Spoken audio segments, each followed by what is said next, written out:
Avez-vous déjà dû annoncer une mauvaise nouvelle à quelqu'un que vous aimez? Peut-être avez-vous dû dire à un ami que son conjoint était infidèle ou informer des membres de votre famille d'un diagnostic terminal. J'ai déjà dû le faire et croyez-moi, ce n'est pas facile. Si vous avez déjà vécu cela, alors vous pouvez comprendre en partie ce qu'a ressenti Jérémie.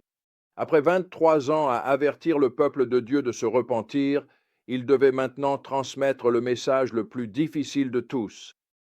70 ans d'exil arrivaient et rien ne pouvait l'empêcher.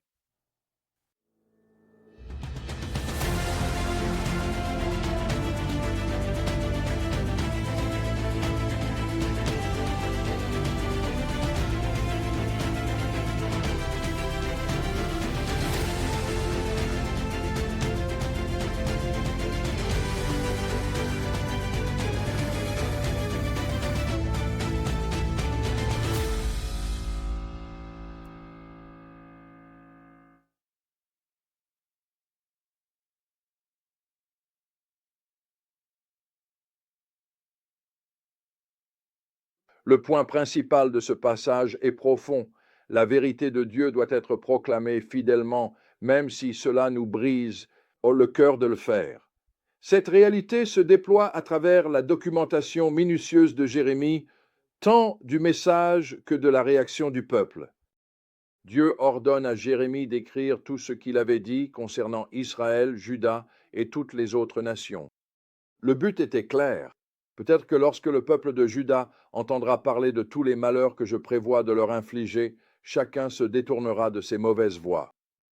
Même à cette heure tardive, Dieu offre une opportunité de repentance. Parce que Jérémie est interdit d'accès au temple, il dicte les paroles de Dieu à un scribe, Baruch. Les détails ici sont frappants. On nous dit exactement quand cela s'est produit, qui l'a écrit et même où Baruch s'est tenu pour le lire. Cette documentation minutieuse souligne la fiabilité historique de ces prophéties. Il ne s'agit pas de prédictions vagues, mais de paroles précises, délivrées à des moments précis à un peuple précis. Le message lui-même est dévastateur. Pendant 70 ans, Juda servira le roi de Babylone. Les sons de la joie et de l'allégresse, eh bien, ils cesseront. La lumière de la lampe s'éteindra. Tout ce qui est normal et beau dans la vie quotidienne sera arraché. Jérémie le décrit comme une coupe de la colère de Dieu que toutes les nations doivent boire. La réaction à ce message révèle la dureté du cœur des gens. Lorsque le roi Joachim entend la lecture du rouleau, il ne déchire pas ses vêtements en signe de repentance.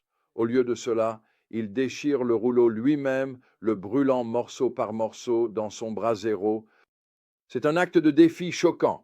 Découper et brûler la parole de Dieu au lieu d'écouter son avertissement. Mais la parole de Dieu ne peut pas être détruite.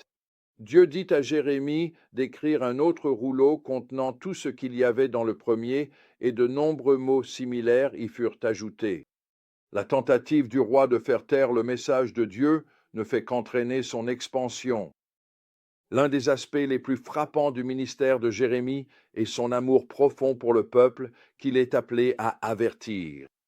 Dans Jérémie 4,19, il s'écrie « Oh ma douleur, je me tords de douleur, oh l'agonie de mon cœur ». Jérémie n'est pas un prophète froid et détaché. C'est un homme dont le cœur se brise pour sa nation. Il délivre un message difficile, mais il le fait avec amour et compassion. Cela nous pousse à examiner notre propre cœur. Nous soucions-nous profondément de l'état spirituel de ceux qui nous entourent? Il est facile de devenir frustré ou de juger lorsque les gens rejettent la vérité de Dieu, mais Jérémie nous rappelle de les aborder avec amour et humilité. Notre objectif ne devrait pas être d'avoir raison, mais de diriger les gens vers l'espérance que l'on trouve en Jésus. Alors, comment pouvons-nous mettre ces vérités en pratique aujourd'hui? D'abord, nous devons reconnaître que la fidélité à la parole de Dieu exige parfois de transmettre des messages difficiles. Comme Jérémie, il se peut que nous devions dire des vérités que d'autres ne veulent pas entendre, mais nous devons le faire avec un cœur brisé et non avec une condamnation empreinte d'autosatisfaction. Deuxièmement, nous devons prêter attention à la façon dont nous réagissons aux vérités difficiles de la parole de Dieu. Sommes-nous comme Joachim, essayant de détruire les parties qui ne nous plaisent pas, ou sommes-nous prêts à écouter et à tenir compte de l'avertissement de Dieu? Enfin, nous devons nous rappeler que la parole de Dieu subsiste malgré l'opposition. Tout comme le rouleau brûlé a été réécrit et même élargi, la vérité de Dieu ne peut être réduite au silence ni détruite. L'histoire de Jérémie nous rappelle qu'être fidèle à Dieu ne signifie pas toujours obtenir des résultats positifs. Pendant 23 ans, il a prêché sans grand succès apparent, et pourtant il a continué à proclamer la vérité de Dieu, même lorsque cela lui brisait le cœur de le faire. Son exemple nous met au défi de rester fidèles à notre propre appel, que nous voyions des résultats ou non, et de transmettre la vérité de Dieu avec à la fois courage et compassion.